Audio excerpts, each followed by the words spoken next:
ఒక స్మాల్ విలేజ్లో ఉండే వ్యక్తి 10,000 crore కంపెనీ ఎలా బిల్డ్ చేశారు అండ్ ప్రజెంట్ వాళ్ళ కంపెనీ ఇండియాలోనే టాప్ కంపెనీలా ఎలా ఎదిగింది.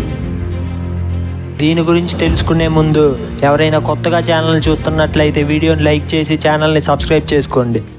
అందరూ అమెరికా వెళ్ళి డ్రీమ్ లైఫ్ గడపంటే ఇతను మాత్రం అమెరికా వదిలి ఇండియాలో ఉన్న తన సొంత విలేజ్కి వచ్చి అక్కడ ఒక కంపెనీ స్టార్ట్ చేశాడు. ఆయనే తమిళనాడులో ఒక స్మాల్ విలేజ్లో ఉంటున్న శ్రీధర్ వెంబు గారు. ఐఐటి మద్రాసులో చదివి అమెరికాలో హై శాలరీతో వర్క్ చేస్తున్నారు. బట్ ఒకరోజు ఆలోచించాడు, మనం వేరే కంట్రీస్ కోసం ఎందుకు వర్క్ చేయాలి, మన సొంత కంట్రీని మనం ఎందుకు డెవలప్ చేసుకోకూడదని అనిపించింది. అలా ఆయన తిరిగి తమిళనాడులో ఆయన ఓన్ విలేజ్కి వచ్చి ఒక కంపెనీ స్టార్ట్ చేశాడు. ఆయన స్టార్ట్ చేసినప్పుడు ఫ్యాన్సీ ఆఫీసెస్ లేవు, ఇన్వెస్టర్స్ లేరు. బట్ ఒక పెద్ద విజన్ మాత్రం ఉంది. విలేజ్లో ఉంటున్న స్టూడెంట్స్ అండ్ యూత్కి స్కిల్స్ నేర్పించాడు.